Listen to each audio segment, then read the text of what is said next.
جیسے جیسے میرے حواس بیدار ہونا شروع ہوئے، میں نے اٹھنا چاہا تھا، مگر ایسا لگ رہا تھا جیسے کسی نے میرا سارا وجود زنجیروں سے کس کر باندھا ہوا ہے۔ میں اپنے جسم کا ایک بھی حصہ نہیں ہلا پا رہی تھی، پورا وجود سن تھا۔ میں نے بار بار کوشش کی، مگر میری ساری کوششیں ناکام گئی تھی۔ میں اپنے جسم کے کسی بھی حصے کو حرکت دینے میں ناکام رہی تھی۔ نہ میرے پاؤں ہل رہے تھے، نہ ہی میری ٹانگیں حرکت کر رہی تھی۔ یہی حال ہاتھوں اور بازوؤں کا بھی تھا۔ میں نے اس کے بعد اپنی آنکھیں کھول کر خود کو اس بے بسی کی حالت میں دیکھنا چاہا تھا، مگر ایسا کرنے میں بھی مجھے شدید ناکامی ہوئی تھی۔ میرے پپوٹے اس قدر بھاری ہو رہے تھے جیسے کسی نے اس پر مانو وزنی بوجھ لاد دیا ہو، جس کے بھار سے وہ کھل ہی نہ رہے ہوں۔ میں کافی دیر خود کو ہلانے جلانے کی کوشش کرتی رہی تھی، مگر کافی دیر بعد آخر کار میں نے تھک ہار کر ہتھیار ڈال دیے تھے۔ آنکھوں سے کچھ آنسو نکل کر کان کے پاس سے ہوتے ہوئے تکیے میں جذب ہو گئے تھے۔ یعنی کیسی بے بسی تھی یہ جو میں ہاتھ ہلانے سے بھی لاچار تھی۔ مجھے تو کچھ بھی یاد نہ تھا کہ میں کون ہوں۔ میں اپنے دماغ پر بے تحاشا زور دے رہی تھی، مگر مجھے تو کچھ بھی یاد نہیں آ رہا تھا۔ تبھی مجھے اپنے کانوں میں دروازہ کھلنے کی آواز سنائی دی، اور پھر اس کے ساتھ ہی کوئی قدم قدم چلتا میرے قریب آیا تھا۔ میں آنکھیں کھول کر اسے دیکھنا چاہتی تھی، آواز دے کر اسے بلانا چاہتی تھی، مگر میں ان میں سے ایک کام بھی نہ کر سکی تھی۔ کاش اس وقت میری کوئی ایک انگلی ہی حرکت کر دیتی۔ میری آنکھوں سے پھر سے آنسو نکلے تھے۔ تبھی مجھے اپنے پاس کسی کی چلاتی ہوئی نسوانی آواز سنائی دی، ڈاکٹر ڈاکٹر یہاں آئیں، یہ دیکھیں مریضہ کی آنکھوں سے آنسو بہہ رہے ہیں۔ کچھ ہی دیر بعد میرے ارد گرد شور سا مچ گیا تھا۔ قدموں کی بھاری آوازوں کے ساتھ ساتھ بہت سے لوگوں کے ایک ساتھ بولنے کی آوازیں بھی سنائی دینے لگی تھیں۔ پھر کسی نے میری نبض ٹٹولی تھی، میرے دل کی دھڑکن چیک کی گئی تھی۔ پھر مجھے اپنے بازوؤں میں سوئی سی اترتی محسوس ہوئی تھی، اور اس کے ساتھ ہی میرا ذہن تاریک ہوتا چلا گیا تھا۔ دوبارہ جب میرا ذہن بیدار ہوا تو کمرے میں مکمل خاموشی تھی، موت کا سا سکوت چھایا ہوا تھا۔ تھوڑی ہی دیر بعد مجھے اپنے ماتھے پر کسی کے ہاتھ کا لمس محسوس ہوا تھا۔ اس کے ساتھ ہی کسی کی آواز آئی تھی کہ ڈاکٹر آج جو ہوا وہ نہیں ہونا چاہیے تھا، ہمیں کیسے بھی کر کے اس کو روکنا ہوگا۔ وہ تو شکر ہے کہ نرس نے ہمیں وقت پر انفارم کر دیا، ورنہ اگر یہ ہوش میں آ جاتی تو تمہیں پتہ ہے کیا ہو سکتا تھا۔ کھڑے کھڑے ہماری نوکری چلی جانی تھی، اور اس کے ساتھ ہی جو عزت کا فلودہ ہونا تھا وہ الگ سے۔ ہمیں اس کا بہت زیادہ دھیان رکھنا ہوگا۔ اس کی آنکھوں سے آنسو نکلنے کا مطلب جانتے ہو نا کہ کس صورت میں ہوتا ہے؟ میں نے تمہیں کہا بھی تھا کہ اس کا خاص خیال رکھنا، مگر پھر بھی تم نے میری بات پر دھیان نہیں دیا۔ یہ تمہاری ہی لاپرواہی کا نتیجہ ہے جو نوبت آج یہاں تک آن پہنچی ہے۔ مجھے تم سے اس لاپرواہی کی امید نہیں تھی۔ خیر، آئندہ سے تم نے اس کا بہت زیادہ دھیان رکھنا ہے، اور ہر گھنٹے کے بعد اسپیشلی آ کر اس کا چیک اپ کرنا ہے۔ میں آئندہ تمہاری طرف سے کوئی لاپرواہی یا کسی قسم کی کوئی بھی کوتاہی برداشت نہیں کروں گا۔ اور سب سے پہلے تو اس نرس کی ڈیوٹی چینج کراؤ اور اس کا منہ بند کراؤ۔ جیسے آج اس نے شور مچا مچا کر پورا ہسپتال اکٹھا کر لیا تھا۔ مجھے اس سے اچھے کی کوئی امید نہیں ہے۔ وہ کسی کے سامنے بھی اپنا منہ کھول سکتی ہے۔ تم اس کا منہ بند کراؤ، پھر چاہے اس کے لیے تمہیں کچھ بھی کرنا پڑے۔ اگر اس کی جان لینی ہے تو بھلے ہی وہ بھی کر گزرو، یا اگر پیسے پہ مان جاتی ہے تو اس کو اتنا پیسہ دے دو کہ وہ زندگی میں کبھی بھول کر بھی آج کے دن اس کمرے میں جو ہوا وہ کسی کو بتا نہ سکے۔ آج تو ہم بال بال بچے ہیں، اگر ہمارے آنے میں ذرا سی بھی دیر ہو جاتی تو کچھ بھی ہو سکتا تھا، اور اس کچھ بھی کا مطلب تم بخوبی جانتے ہو۔ میرا نہیں خیال مجھے تمہیں بتانے کی ضرورت ہے۔ اتنا کہہ کر وہ آدمی چپ ہو گیا تھا، جبکہ اس کے ساتھ ہی دوسرے آدمی کی آواز آئی تھی جو پہلے کو کہہ رہا تھا، بھلا اس سے بہتر اس کا مطلب اور کون جان سکتا ہے۔ اس کے ساتھ ہی اس نے پہلے آدمی کو بے فکر کرتے ہوئے کہا کہ اس کو فکر کرنے کی کوئی ضرورت نہیں ہے، دوبارہ اس سے کوئی غلطی نہیں ہوگی، اور وہ آج ہی اس نرس کا کوئی پکا انتظام کرتا ہے، جس کے بعد وہ نرس اس ہسپتال کے اندر تو کیا اس کے قریب بھی دکھائی نہیں دے گی۔ یہ کہتے ساتھ ہی وہ اٹھ کر باہر چلے گئے تھے۔ یہ اندازہ میں نے قدموں کی چھاپ خود سے دور جاتے اور دروازہ کھل کر بند ہونے کی آواز سن کر لگایا تھا۔ مجھے سمجھ نہیں آ رہی تھی کہ یہ لوگ کون ہیں۔ آیا یہ میرے کوئی ہمدرد ہیں یا دشمن؟ اگر ہمدرد ہیں تو مجھے ہوش میں کیوں نہیں آنے دے رہے؟ حالانکہ میں سب کچھ سن رہی تھی، محسوس کر رہی تھی، اور اگر یہ لوگ میرے دشمن ہیں تو میرا اتنا خیال کیوں رکھ رہے ہیں؟ اور ان لوگوں کے بارے میں کچھ بھی اندازہ نہیں لگا پائی تھی۔ میں اس وقت بھی اپنی آنکھیں کھولنے کی بھرپور کوشش کرتی رہی، مگر میں کامیاب نہ ہوئی تھی۔ یوں ہی ساکت پڑے پڑے مجھے نہ جانے کتنے گھنٹے گزر گئے تھے، جب ایک بار پھر سے کمرے کا دروازہ کھلا اور قدموں کی چھاپ سنائی دی۔ وہ قدم میرے قریب سے قریب تر ہوتے جا رہے تھے۔ پھر کسی نے آ کر گیلے کپڑے سے میرے ہاتھ منہ صاف کیے تھے، اور ساتھ ہی ساتھ وہ یہ کہہ رہی تھی کہ نہ جانے اتنے خوبصورت لوگ اتنی بری قسمت کیوں لکھوا کر لاتے ہیں۔ اب اچھی بلی خوبصورت اور حسین لڑکی ہے، نہ جانے اس کو کیا ہو گیا ہے۔ وہ لوگ تو کہہ رہے ہیں کہ پچھلے 12 سال سے کوما میں ہے۔ اس کے منہ سے نکلنے والی یہ بات مجھ پر قیامت بن کر گزری تھی۔ میں پچھلے 12 سال سے کوما میں تھی، اس بات کا کیا مطلب تھا؟ میں 12 سال سے یوں ہی ساکت اور بے جان تھی اور کوما میں تھی۔ میرے دل کی دھڑکنیں ایک دم بڑھنے لگی تھیں اور سانس اکھڑنے لگا تھا۔ تبھی اس نرس نے مجھے ایسے دیکھ کر شاید کسی کو کال ملائی تھی۔ 5 منٹ کے بعد ہی مجھے اپنے پاس کل والے آدمیوں میں سے کسی ایک کی آواز سنائی دی تھی، جو جلدی جلدی میں نرس کو کچھ نہ کچھ ہدایت دے رہا تھا۔ ساتھ ہی ساتھ میرا چیک اپ بھی کیے جا رہا تھا۔ اس نے کل ہی کی طرح مجھے کوئی انجیکشن لگایا اور میں بے ہوشی کی وادیوں میں اترتی چلی گئی تھی۔ دوبارہ مجھے ہوش آیا تو پھر بھی میں نے اپنی آنکھیں نہیں کھول پائی تھی، حالانکہ میں دیکھنا چاہتی تھی کہ کون لوگ ہیں جو مجھے ٹھیک ہونے کے باوجود ٹھیک نہیں ہونے دے رہے۔ کیوں مجھے بار بار بے ہوشی کے انجیکشن لگائے جا رہے ہیں، اور میں ہسپتال میں کیوں تھی؟ میرے ساتھ ایسا کیا ہوا تھا جو میں کوما میں چلی گئی تھی؟ کوشش کے باوجود بھی مجھے کچھ یاد نہیں آ رہا تھا۔ کل والی 2 آوازیں ابھی بھی مجھے مسلسل سنائی دے رہی تھیں۔ وہ دونوں میری سدھرتی حالت دیکھ کر ابھی پریشان ہو رہے تھے۔ جانے انہوں نے ایسا کیا کیا تھا جو وہ اتنے خوفزدہ تھے کہ میرا ریکور کرنے کے باوجود مجھے ریکور کرنے نہیں دے رہے تھے۔ ایسی کون سی بات تھی جو وہ اپنے پیشے کا لحاظ بھی نہیں رکھ رہے تھے؟ کیونکہ ڈاکٹر کا پہلا فرض مریض کی جان بچانا ہوتا ہے، مگر یہ تو کچھ اور ہی کر رہے تھے۔ وہ دونوں کافی دیر تک باتیں کرتے رہے تھے، اس بات سے انجان کہ میں ان کی ایک ایک بات سن رہی تھی، محسوس کر رہی تھی۔ اب مجھے ہر وقت بس انتظار ہوتا کہ کب وہ آئیں گے، کب کچھ بات کریں گے، اور میں ان کی باتیں سن کر اپنے بارے میں کچھ پتہ لگا سکوں گی، کیونکہ اب بس یہی طریقہ تھا جس سے میں اپنی پہچان کر سکتی تھی۔ ان 2 آدمیوں کی باتیں سن کر یہی کچھ لگتا تھا کہ وہ میرے بارے میں سب کچھ بہت اچھی طرح جانتے تھے۔ اب بس مجھے جلد از جلد اپنی پہچان معلوم کرنی تھی۔ پھر میں نے سوچ لیا تھا کہ آج کے بعد میں کسی کے سامنے کسی قسم کا کوئی رد عمل نہیں دوں گی، کیونکہ اس کا کوئی فائدہ نہیں تھا، الٹا نقصان ہی نقصان تھا۔ کیونکہ ان لوگوں کو ذرا سا بھی میری ریکوری کے بارے میں علم ہوتا تو یہ مجھے کوئی نہ کوئی انجیکشن لگا کر بے ہوش کر دیتے تھے، جبکہ میں زیادہ سے زیادہ ہوش میں رہنا چاہتی تھی۔ ان 2 آدمیوں اور نرس کے علاوہ کوئی بھی میرے کمرے میں نہ آتا تھا۔ مجھے اب ان 2 آدمیوں سے خوف نہیں محسوس ہوتا تھا، کیونکہ میں جان گئی تھی کہ وہ مجھے جان سے نہیں ماریں گے۔ اگر جان سے ہی مارنا ہوتا تو یوں 12 سال تک کومے میں نہ رکھتے۔ یہ جان لینے کے لیے تو زہر کا ایک انجیکشن ہی کافی ہوتا ہے۔ اب تک میرا قصہ تمام ہو چکا ہوتا۔ ضرور ان لوگوں کی مجھ سے کوئی نہ کوئی غرض جڑی ہوئی تھی۔ اب یہی سب کچھ مجھے پتہ کرنا تھا۔ وقت گزرتا جا رہا تھا۔ ایک دن یوں ہی میں اپنے آپ کو موو کرنے کی کوشش کر رہی تھی، جب کوئی انتہائی اونچی اونچی آواز میں بولتا کمرے میں داخل ہوا۔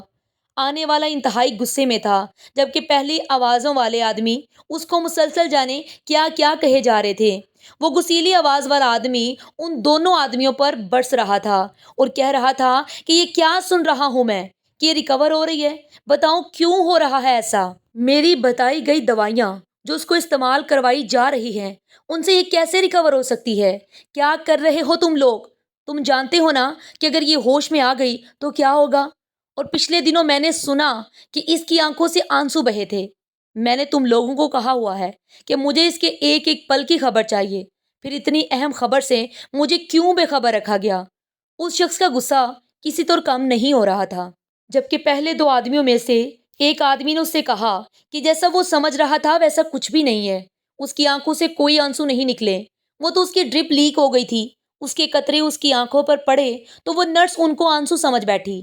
اگر ایسی کوئی بات ہوتی تو وہ سب سے پہلے اس کو ہی بتاتے اور یہ بھی کہا کہ میری ریکوری والی بات بالکل غلط ہے، مجھ میں کوئی بہتری نہیں آئی، میں بالکل پہلے کی جیسی ہوں، ایک زندہ لاش کی طرح۔ صرف سانسیں ہی چل رہی ہیں، وہ بھی صرف اس آدمی کی مرہون منت۔ مجھے اس شخص پر بڑی حیرت ہوئی تھی۔ اس نے میرے بارے میں جو کچھ بھی بتایا تھا وہ سب کا سب جھوٹ تھا۔ تبھی مجھے اپنے گلے پر کسی کے ہاتھ کا دباؤ محسوس ہوا۔ اس کے ساتھ ہی ساتھ ایک نفرت بری پھنکار سنائی دی جس نے ایک پل میں مجھے میری پہچان کرا دی تھی۔ مجھے اپنے ماضی کا ایک ایک لمحہ یاد آ گیا تھا۔ میں نے ایک جھٹکے سے اپنی آنکھیں کھولی تھیں اور 1 منٹ سے پہلے ہی اپنے اوپر جھکے ہوئے اس مقروض صفت آدمی کو اپنی پوری طاقت لگا کر خود سے دور کیا تھا۔ مجھے ہوش میں آتا دیکھ کمرے میں موجود تینوں نفوس حیران رہ گئے تھے۔ ان تینوں کو میں اچھی طرح جانتی بھی تھی اور پہچانتی بھی تھی۔ میرے جسم نے کام کرنا شروع کر دیا تھا۔ میں فوراً سے اٹھ کر بیٹھی تھی۔ اگرچہ ایسا کرنے سے مجھے اپنے پورے جسم میں ایک درد بری لہر اٹھتی ہوئی محسوس ہوئی تھی، مگر فی الوقت مجھے ہمت کرنی تھی۔ مجھے ہوش میں دیکھ کر وہ دونوں آدمی اس شخص کی طرف بڑھتے گئے جسے میں نے دھکا دے کر خود سے دور کیا تھا۔ اب وہ پھٹی پھٹی آنکھوں سے دیکھ رہا تھا۔ جیسے ہی اس کی نظر ان دوسرے آدمیوں پر پڑی جو خطرناک تیور لیے اس کی جانب بڑھ رہے تھے، وہ ایک دم سے بھاگتا ہوا کمرے سے نکل گیا۔ ایک آدمی فوراً سے اس کے پیچھے لپکا تھا، جبکہ دوسرے کو میں نے 1 منٹ سے بھی پہلے پولیس کو بلوانے کا کہا تھا، کیونکہ جو کچھ ہو چکا تھا بہت تھا۔ اب میں مزید اس شخص کو چھوٹ نہیں دے سکتی تھی۔ ایک بار پہلے بھی اس پر بھروسہ کر کے میں نے بہت بڑی غلطی کر دی تھی، جس کا نتیجہ میری یہ حالت تھی۔ کچھ ہی دیر میں پورے ہسپتال میں بھگدڑ مچ چکی تھی، کیونکہ میرا نام سمیہ ممتاز ہے۔ میری عمر 39 سال ہے۔ میری پیدائش اچھے اور پڑھے لکھے کافی امیر گھر میں ہوئی تھی۔ میرے بابا کروڑ پتی آدمی تھے۔ شہر میں ان کا اپنا پرائیویٹ ہسپتال تھا جس میں لوگوں کا تمام علاج بالکل مفت کیا جاتا تھا۔ میرے بابا بہت اچھے اور بہت نیک دل کے مالک تھے۔ وہ بنا کسی مطلب اور بنا کسی غرض کے لوگوں کی مدد کرتے تھے۔ اتنے امیر ہونے کے باوجود کبھی بھی ان میں غرور تکبر نہیں دیکھا گیا تھا۔ وہ صاف اور نرم دل کے مالک تھے۔ یہی وجہ تھی کہ پورے شہر میں میرے بابا اور ان کا ہسپتال مشہور تھا۔ جو ایک بار بابا سے مل لیتا وہ ہمیشہ بابا کو یاد رکھتا تھا۔ 25 سال کی عمر میں انہوں نے میری ماں سے شادی کی۔ میری ماں ایک چھوٹے گھر کی لڑکی تھی۔ ماں کے والد حیات نہیں تھے، جبکہ والدہ کینسر کے لاسٹ اسٹیج پر تھی۔ ماں اپنی والدہ کے ساتھ بابا کے ہسپتال میں آتی رہتی تھی۔ بابا ان کے بیک گراؤنڈ اور حالات سے اچھی طرح واقف تھے کہ کس طرح ابا کی موت کے بعد دادی نے ماں اور ان کی والدہ کو دھکے دے کر گھر سے نکال دیا تھا۔ وہ تو پڑوس کی خاتون نے ان پر ترس کھا کر ان کی بیماری کا احساس کر کے ان کو اپنے گھر میں پناہ دے دی تھی، مگر اس عورت کا بیٹا ماں کو بہت تنگ کرتا تھا۔ بابا علاج کے ساتھ ساتھ ان کی مالی مدد بھی کرتے تھے۔ کئی مرتبہ تو ابا نے ان کو کہا بھی تھا کہ کرائے کا گھر لے لیں، کرایہ ابا دیتے رہیں گے، مگر نانی نہیں مانی تھی۔ اس گھر کو وہ محفوظ سمجھ رہی تھی کہ اگر ان کو کچھ ہو گیا تو ماں اس گھر میں محفوظ رہے گی، مگر وہ یہ نہ جانتی تھی کہ وہ جس گھر کو محفوظ سمجھ رہی تھی اس میں ہر روز کیسے ماں کو ہراساں کیا جاتا تھا۔ خیر ایک دن یوں ہی جب ماں نانی کو لے کر ہسپتال پہنچی تو نانی کا بس آخری وقت ہی تھا۔ بابا ان کے پاس گئے تو نانی نے ان کے آگے ہاتھ جوڑ دیے کہ وہ ماں سے شادی کر لیں، کیونکہ وہ جانتی تھی کہ ان کا آخری وقت آن پہنچا ہے اور اس گھر میں رہنے والوں کی سچائی بھی جان چکی تھی۔ بابا تو سب کو خوشیاں دینے کی کوشش کرتے تھے۔ نانی کی بات بھی مان لی کیونکہ نانی کو وہ اپنی ماں کا درجہ دیتے تھے۔ ان کو نانی سے اپنی ماں جیسا ہی لگاؤ تھا۔ یہ ان کی خوشی کی خاطر بابا نے اس وقت ماں کو اپنے نکاح میں لے لیا تھا، جس کے بعد نانی نے ان دونوں کے سر پر ہاتھ رکھ کر سکون سے اپنی آنکھیں ہمیشہ ہمیشہ کے لیے موند لی تھیں۔ بابا نے نانی سے کہا ہوا وعدہ نبھایا اور ماں کو اپنے گھر لے آئے اور پوری عزت اور وقار کے ساتھ ماں کو اپنے سرکل اور خاندان میں انٹروڈیوس کروایا تھا۔ ماں کو کبھی اس بات کا احساس نہ ہونے دیا کہ وہ چھوٹے گھر کی ہے یا ان کا بیک گراؤنڈ کیا تھا۔ یوں خوشیوں بھری زندگی گزارنے لگی۔ 4 سال بعد میری آمد نے ان کی خوشیوں کو دوبالا کر دیا تھا۔ میرا نام میرے بابا نے رکھا تھا۔ وہ چاہتے تھے کہ میں بھی انہی کی طرح ایک کامیاب اور رحم دل ڈاکٹر بنوں اور ان کے بعد ان کے ہسپتال کا نام یوں ہی انہی کی طرح میں روشن کروں۔ وہ مجھے بچپن سے ہی ڈاکٹر سمیہ امتیاز کہتے تھے۔ میری ماں کی خواہش مجھے لے کر کچھ عجیب سی تھی۔ وہ چاہتی تھی کہ میں فوج میں جاؤں، لیکن میرا دور دور تک ایسا کوئی ارادہ نہ تھا، اور بابا بھی ماں کو یہی کہتے کہ میری بیٹی صرف ڈاکٹر ہی بنے گی، آپ فوج میں اپنے بیٹے کو بھیجیے گا۔ مگر ماں کا یہ خواب ہی رہا تھا۔ میری پیدائش کے 10 سال گزر جانے کے بعد میری ماں کو کوئی اولاد نہ ہوئی تھی، اور میرے 11 سال کے ہوتے ہی ایک دن ماں حرکت قلب رکنے کی وجہ سے مجھے اور ابا کو اکیلا چھوڑ کر رخصت ہو گئی تھی۔ میں جو اپنی ماں باپ پر جان دیتی تھی، اماں کے جانے کے بعد میری ذہنی حالت پر بہت برا اثر پڑا تھا۔ میں بے حد بیمار ہو گئی تھی اور 2 مہینے تک ہسپتال میں داخل رہی تھی۔ میں ماں کی جدائی کو برداشت نہ کر پا رہی تھی۔ یہی حال میرے بابا کا بھی تھا، لیکن وہ میری خاطر خود کو سنبھالے ہوئے تھے۔ لیکن میری حالت دیکھ کر وہ بہت زیادہ پریشان تھے۔ تب ابا کو کسی نے دوسری شادی کا مشورہ دیا تھا۔ ابا دوسری شادی کرنا تو نہیں چاہتے تھے، مگر میری حالت کے پیش قدم انہیں قدم اٹھانا ہی تھا۔ یوں تو میرے بابا جیسے کروڑ پتی انسان کے لیے ڈھیروں رشتے تھے، مگر بابا تو ایک سمجھدار خاتون سے شادی کرنا چاہتے تھے جو مجھے سنبھال سکے، مجھے ماں کا پیار دے سکے، میری دیکھ بھال کر سکے۔ اسی سوچ کے پیش نظر بابا نے ایک بیوہ عورت سے شادی کی، جس کا ایک 15 سالہ بیٹا بھی تھا۔ میری سوتیلی ماں اور سوتیلا بھائی دونوں ہی اچھے تھے۔ سوتیلی ماں میرا بہت خیال رکھتی تھی اور مجھ سے محبت بھی کرتی تھی۔ جلد ہی میں اس کے ساتھ گھل مل گئی تھی، لیکن اپنی سگی ماں کو اپنے دل سے نہ نکال پائی تھی۔ وقت گزرتا رہا اور میں بابا کی خواہش کے حسب منشا ڈاکٹری کی پڑھائی مکمل کر کے ہاؤس جاب پر لگ چکی تھی۔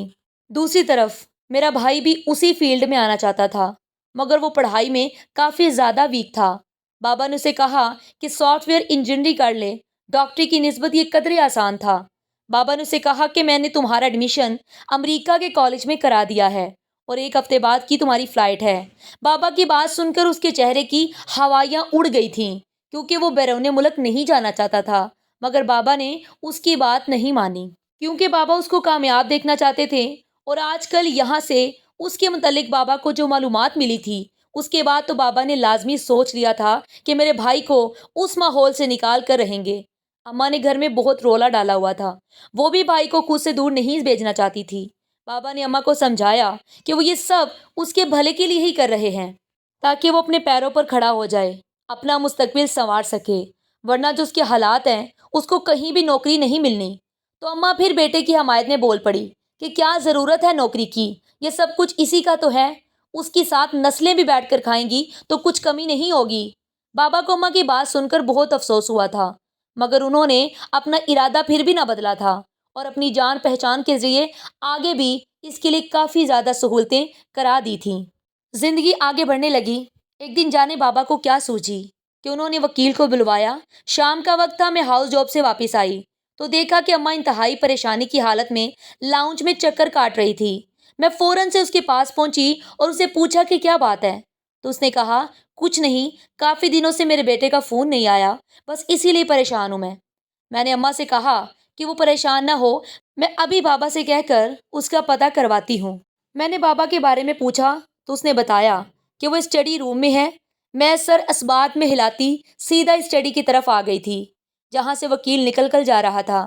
میں نے بابا سے پوچھا کہ یہ سب کیا ہے، آپ نے وکیل کو کیوں بلوایا تھا؟ تو بابا نے کہا کہ آج انہوں نے ہسپتال میرے نام کر دیا ہے، آج سے میں ہی ہسپتال کی انچارج ہوں۔ کہتے ساتھ ہی بابا نے ایک فائل مجھے پکڑا دی تھی اور کہا کہ بیٹا میں نے یہ ہسپتال بہت محنت کر کے بنایا ہے، یہ میری بہت بڑی خواہش تھی۔ یہ سچ ہے کہ اس کو بنانے میں تمہارے دادا نے میری بہت مدد کی، مگر اس کے بعد بھی میری اس پر بہت محنت ہے اور میں چاہتا ہوں تم بھی اس پر ایسے ہی محنت کرو۔ میں نے اس ہسپتال کو اپنے بچے کی طرح پالا ہے، کبھی اس پر کوئی حرف نہیں آنے دیا۔ مجھے امید ہے کہ تم بھی ایسا ہی کرو گی اور پوری ایمانداری سے اپنا کام کرو گی اور میری امانت کی بھی حفاظت کرو گی۔ اس کے علاوہ آج سے یہ گھر بھی تمہارے نام ہے اور پوری جائیداد بھی، جبکہ ہمارا خاندانی بزنس میں نے تمہارے سوتیلے بھائی قدیر کے نام کر دیا ہے۔ مجھے امید ہے کہ تمہیں اس بات سے کوئی مسئلہ نہیں ہوگا۔ میں نے مسکرا کر بابا کے ہاتھ چومے تھے اور پھر بابا سے کہا کہ بابا میں بہت چھوٹی ہوں، اتنا سب کچھ اکیلے نہیں سنبھال سکتی۔ تو بابا نے کہا کہ میں تمہارے ساتھ ہوں، اس وقت میں بہت خوش تھی۔ یہ خوشی اس بات کی نہیں تھی کہ مجھے دولت مل گئی ہے، بلکہ خوشی اس بات کی تھی کہ میرے بابا نے مجھے اس قابل سمجھا تھا، مجھ پر بھروسہ کیا تھا۔ میں نے بابا سے وعدہ کیا تھا کہ میں ان کا بھروسہ کبھی نہیں توڑوں گی، مگر میرے وہم و گمان میں بھی نہیں تھا جو میرے ساتھ ہونے والا تھا۔ جیسے ہی میں نے 2 مہینے بعد ہی ہاسپٹل میں غیر قانونی کام ہونے لگے تھے، ہر طرف شکایت پر شکایت مل رہی تھی۔ مجھے کچھ سمجھ نہیں آ رہا تھا کہ یہ کیا ہو رہا تھا۔ بابا الگ مجھ سے ناراض ہو کر بیٹھے تھے۔ ہسپتال میں لوگ کبھی جعلی دوائیوں کی شکایت لے کر آتے تو کبھی مہنگی فیس کی، حالانکہ میں نے تو کوئی فیس چارج نہیں کی تھی۔ میں نے تو بابا کے فری علاج کے ہسپتال کو فری ہی چلا رہی تھی، مگر نہ جانے یہ سب کیا ہو رہا تھا۔ کوشش کے باوجود میں سراغ نہیں لگا پا رہی تھی۔ اسی دوران بابا کو شدید قسم کا ہارٹ اٹیک ہوا تھا اور وہ ناراضگی میں ہی مجھ سے دور چلے گئے، جہاں سے میں ان کو منا کر واپس بھی نہ لا سکتی تھی۔ بابا کی موت کے بعد میں بہت اکیلی ہو گئی تھی۔ تبھی میری سوتیلی ماں نے مجھے سنبھالا۔ اس نے میرے سوتیلے بھائی کو بھی امریکہ سے واپس بلا لیا تھا۔ میرے بھائی نے میری حالت کے پیش نظر مجھے کہا کہ میں فی الوقت ہسپتال نہ جاؤں، کیونکہ وہاں کے حالات ٹھیک نہیں تھے۔ اگر میں اس حالت میں ہسپتال گئی تو میں مزید بیمار ہو جاؤں گی۔ اس کی بات تو ٹھیک تھی، مگر میں یوں گھر پر بھی تو نہیں بیٹھ سکتی تھی۔ تب میرے بھائی نے مجھے کہا کہ میں کچھ دن تک گھر میں ہی رہوں، تب تک وہ میری جگہ ہسپتال دیکھ لے گا۔ میں نے اس کی مکاری کو اس کی ہمدردی سمجھا اور اس کی بات مان لی۔ مجھے نہیں پتا تھا کہ ہسپتال جا کر وہ کیا کیا کرتا پھر رہا تھا۔ میری طبیعت تھوڑی سنبھلی تو میں نے پھر سے ہسپتال جانے کا فیصلہ کیا، مگر میری ماں اور بھائی نے مجھے روک لیا۔ میں پھر سے ان کی فکر سمجھ کر رک گئی تھی، مگر میں نہیں جانتی تھی کہ اس فکر کی آڑ میں میرے ساتھ کون سا کھیل کھیل رہے تھے۔ اس کے بعد میں نے جتنی مرتبہ بھی ہسپتال جانے کی کوشش کی، وہ دونوں مجھے روک دیتے۔ اب مجھے کچھ نہ کچھ گڑبڑ لگ رہی تھی۔ ابا کی جگہ میرے سوتیلے بھائی کا نام لکھا ہوا تھا۔ میرے ابا کی تصویر ہٹا کر وہاں میرے بھائی کی تصویر لگا دی گئی تھی۔ اسی طرح ہسپتال کے اندر کا پورا نظام ہی بدلا ہوا تھا۔ مہنگی دوائیاں، مہنگے ٹیسٹ اور دوسرے علاج کی فیسیں تو آسمانوں سے باتیں کر رہی تھی۔ صرف چیک اپ فیس ہزاروں سے شروع ہو رہی تھی۔ میرا دماغ یہ سب دیکھ کر چکرانے لگا تھا۔ میں نے جلدی سے ریسیپشن سے اپنے بھائی کا پتہ پوچھا اور اس کے کمرے کی طرف گئی۔ میرا ارادہ اس سے دوک ٹوک بات کرنے کا تھا۔ ابھی میں اس کے دروازے پر ہی پہنچی تھی کہ جب اندر سے آنے والی آوازوں نے میرے قدم جکڑ لیے۔ میرا وجود ایک دم زلزلوں کی زد میں آ گیا تھا۔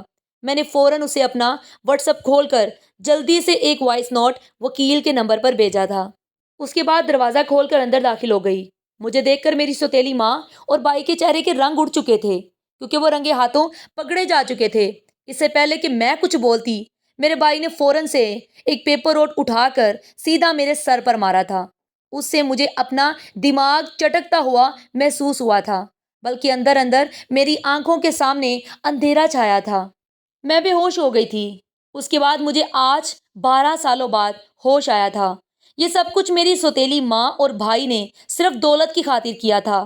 حالانکہ بابا نے اس کے نام سارا بزنس کیا تھا، مگر اسے یہ ہسپتال چاہیے تھا، کیونکہ اس کی نظر میں پرائیویٹ ہسپتال سے زیادہ منافع بخش بزنس اور کوئی ہو ہی نہیں سکتا تھا۔ اگر اس میں مہنگی ادویات، مہنگی فیسیں اور مہنگے ٹیسٹ اور باقی علاج بھی مکمل طور پر پرائیویٹ کیا جائے۔ یہی وجہ تھی کہ جب اسے پتا چلا کہ بابا نے ہسپتال میرے نام کر دیا ہے تو اس کو اپنا خواب چکنا چور ہوتا ہوا محسوس ہوا۔ اس نے تو یہی سوچا تھا کہ بابا کے بعد سب کچھ اسی کا ہے اور وہ یہ سب اپنی مرضی سے ہی چلائے گا۔ لیکن خبر سنتے ہی وہ اگلے روز ہی امریکہ سے واپس آ گیا تھا اور اس نے چھپ کر ہسپتال میں غیر قانونی کام کرنا شروع کر دیے تھے۔ اس کا مقصد مجھے بابا کی نظروں میں ناسمجھ، نااہل ثابت کرنا تھا، تاکہ بابا ہسپتال مجھ سے لے کر اس کے نام لگا دیں۔ اس پر وہ کافی حد تک کامیاب بھی ہو گیا تھا، مگر عین وقت پر ابا کو اس کی اصلیت پتہ چل گئی تو اس نے ابا کا قتل کر دیا۔